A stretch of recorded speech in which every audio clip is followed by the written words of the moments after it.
Well, as we wrap up our four-part series on using sports as a way to see African American history, let's just start by recognizing some of the progress that's been made. We started with the story of slavery and then the enshrinement of Jim Crow, of segregation, and how that affected everything from sports to education, business, and everything in between. But in our last segment, we did start to see some barriers break down. The color line is erased in sports like baseball and tennis because of pioneers like Jackie Robinson and Althea Gibson, and that helps energize the civil rights movement, which makes gains, again, everywhere from education to business to politics, as the Civil Rights Act and Voting Rights Acts in the mid-1960s help end the formal system of segregation. But I think we need to conclude on at least a kind of ambivalent note here, because as we come to the end, we should recognize the limits of the progress made. We should think about the limits in athletics, where black athletes are often at the pinnacle of their profession, but full participation isn't quite guaranteed in other roles. But we should also think about some of the enduring problems of race in American society, of maybe what's called racialization, that this is still a country where the economy, in educational achievement, in culture, in society, race is a significant factor and often points to significant inequalities, whether we're talking about income and wealth, housing value, incarceration rates, or even police brutality. In 2012, a teenager in Florida named Trayvon Martin is shot by a man named George Zimmerman. He's acquitted a year later, and it helped spark a protest called Black Lives Matter. It gained steam in 2014 after the acquittal of police who were involved in other shootings, most famously in Ferguson, Missouri. And this starts having an impact on the sports world. In 2016, 49ers quarterback Colin Kaepernick began to take a knee during the national anthem. It was his way of protesting the fact that he lives in a society where people of color face violence even at the hands of the people who are supposed to protect him. In this photo here from the Associated Press, this is September of 2017, a year later, you see he's joined by his teammate, Eric Reed, a defensive back. That fall, he wrote an op-ed about this protest for the New York Times, and Reed said his faith motivated him. He quoted James 2:17, "Faith by itself, if it does not have works, is dead." As a Christian, Reed felt like he was required to do justice, and this was his way of doing justice. But of course, protests like this raise an old question, one we've kind of flirted with before, but I really want to take on directly here as we wrap up the series of 4 films and send you into your reading and then the discussion in the week-ending podcast. So here's the question. Should athletes use their public platforms, their enormous profiles, especially in the age of modern media, in order to push for social change, whether it's Black Lives Matter or anything else? Or is that politicizing activities that other fans view as a distraction from politics? Or does it erode the community that sports helps to form? You might remember that survey that Dr. Moore talked about early on in the class about especially how white fans, and especially white Republican fans, do not want sports politicized, and that helps account for some of the intensely negative reaction to protests like those by Kaepernick, Reed, and the other players who took a knee in 2016-17 in the NFL. But when they were doing that, they were tapping into a pretty long tradition of African-American athletes engaging in social and political activism. So let's go back to the 1960s.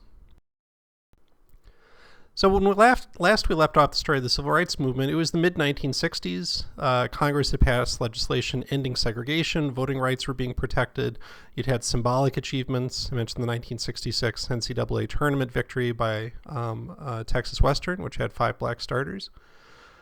But the Civil Rights Movement begins to splinter at this time. And even Martin Luther King Jr. grows frustrated over the lack of progress, for example, with economic inequality. And he focuses his last years on addressing poverty and also the war in Vietnam, which, like many civil rights activists, he comes to think of as a white man's war and a black man's fight, and a rich man's war and a poor man's fight. And so let's talk about a key figure here that represents a different kind of way that athletes engage in activism. Remembering that someone like Jackie Robinson in retirement had been very active in the movement, but it had been fairly unusual for black athletes in the prime of their career to actually use that platform to take a stand. In 1967, the reigning heavyweight boxing champion, Muhammad Ali, was drafted and faced the possibility of going off to war in Vietnam or being deployed elsewhere. And he refused to be inducted into the military, was arrested, sent to prison, stripped of his boxing titles. Now, in the end, the Supreme Court actually overturned his conviction. He had cited his religion. He had converted to Islam in 1964 as a reason for conscientious objection, which is a right that's pretty well enshrined in American history, at least in the 20th century. But Muhammad Ali lost some of the best years of his career. And think about how different this response is from, say, Joe Louis, the great black champion of the late 30s into the 1940s, who had consciously sought to be very different than, say, Jack Johnson. Jack Louis had tried to be an acceptable kind of figure for white audiences, a unifying national kind of figure. He had served in the military and done bond sales tours during World War II. Muhammad Ali is a more complicated kind of figure, but he got the support of a lot of other black athletes. Here he is later that year in 1967 at a press conference being supported by Bill Russell, the great Celtics player coach in the NBA, Jim Brown, who had retired as maybe the greatest NFL player of all time, certainly one of the greatest running backs, and Lew Alcindor, the great college basketball player for UCLA, who was about to start a successful pro career, and he also converted to Islam and changed his name to Kareem Abdul-Jabbar. They've been influenced by other kinds of civil rights figures, people like Malcolm X, who had been in tension with and parallel to Martin Luther King, rejected nonviolence, and harkened back to an older view of black separatism, nationalism, and self-sufficiency. Or Stokely Carmichael, who had been a freedom rider back in the early 60s, but grew disillusioned and decided that nonviolence was insufficient. And he instead endorsed what's called black power, black strength, and even blacks should arm themselves against the police. In 1968, a black sociologist in California named Harry Edwards, who'd been a really good athlete, track star in college, tried to organize an athlete protest of the Summer Olympics in Mexico City. Now, it fell apart. Most athletes have been training their whole careers for that one chance. They weren't going to give it up. But two black runners, Tommy Smith and John Carlos, who won gold and bronze in the 400-meter race, mounted the medal platform, received their medals, and when the American national anthem played, bowed their heads and raised their fists, which were cloaked in black gloves, the symbol of the Black Power movement. Smith later said, "If I win, I'm an American, but if I do something bad, I'm treated as a Negro." And then one other example we've already talked about. Remember, the key figure in the end of the reserve clause in baseball and other sports and the beginning of free agency is a black outfielder for the St. Louis Cardinals named Curt Flood, who in 1969 refused to trade to Philadelphia, and that became the test case that ended up freeing players to have free agency by the mid-1970s. Likewise, in 1970, Oscar Robertson, the great NBA point guard and the pioneering leader of the NBA Players Association, sued the NBA, and eventually they got free agency as well. You might remember that Curt Flood said that a well-paid slave is still a slave. Evocative language that taps into African-American history. In 2003, the great NFL defensive lineman Warren Sapp of the Tampa Bay Bucks caught a lot of flack for saying that the NFL was a slave master overseeing a plantation economy. And then let's finish the story of Jackie Robinson, who died in 1972, actually during the World Series. He was only 53 years old. He had suffered from diabetes and was in very poor health the last years of his life. And that was, of course, the 25th anniversary of him breaking the color line in baseball. And nowadays, Jackie Robinson is this universally admired, unifying figure every single April, except this one.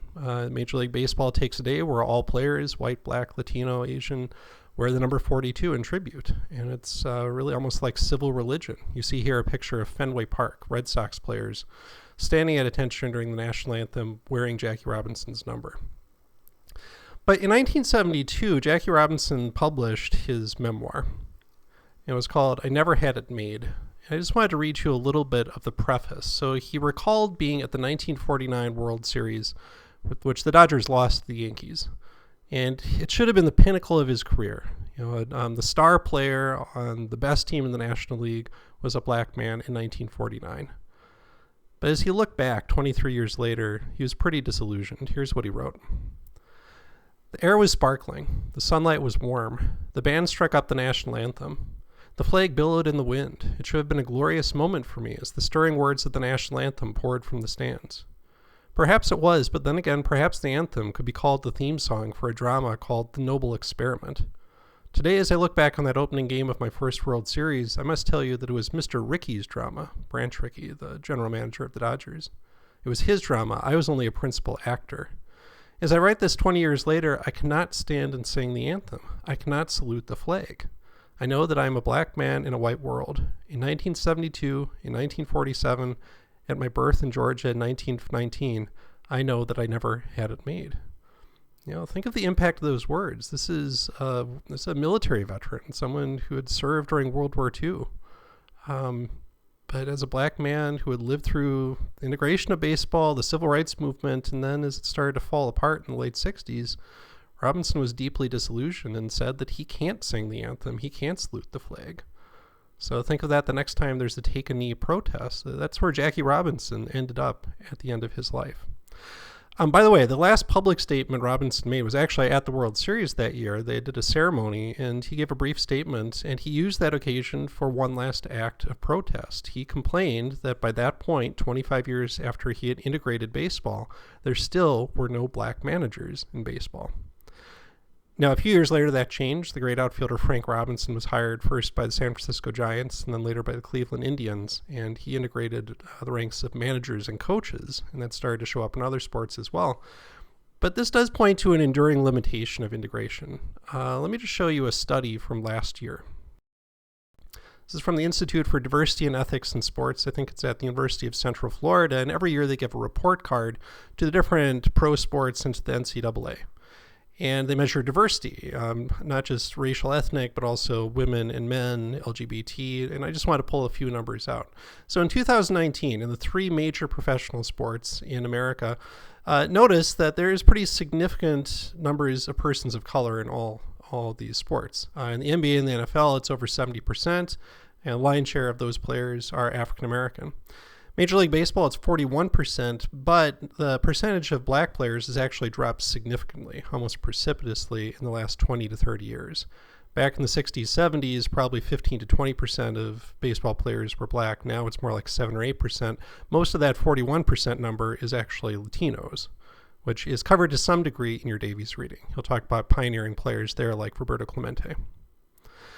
But at least in all these different sports, much less so in the NHL, of course, but in the NBA, the NFL, Major League Baseball, major college athletics, the WNBA, Major League Soccer, you've got significant racial diversity at the level of players. But here are a couple other figures, coaches and management.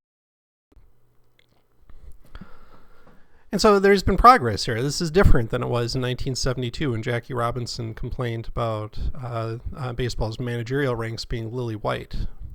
But it's not as much progress, right? The NBA is pretty far ahead. The NBA regularly gets a grade of A from this institute for its work, not just at the level of players, but in promoting black and other persons of color as coaches, general managers, executives, people who work for the league, officials, broadcasters, etc.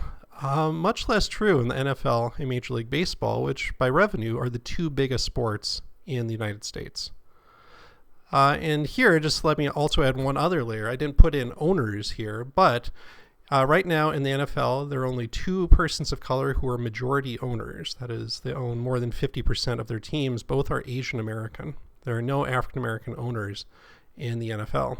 There was actually an effort to do this back in the late 60s, early 70s. After Martin Luther King Jr. was assassinated in Memphis, Tennessee in April 1968, there was a group that tried to put a team in Memphis called the Memphis Kings in tribute to Dr. King.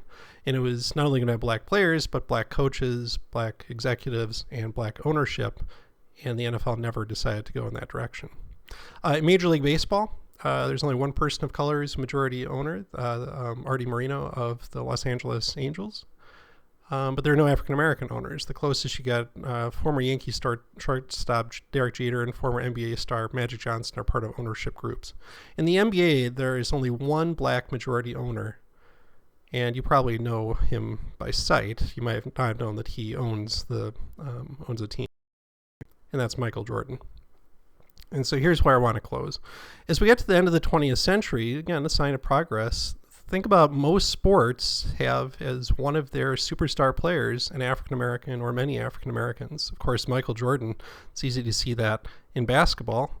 We heard from one of our project groups in February about the significance of Tiger Woods, who as the 20th century and in the 21st century began as clearly the greatest golfer on the planet.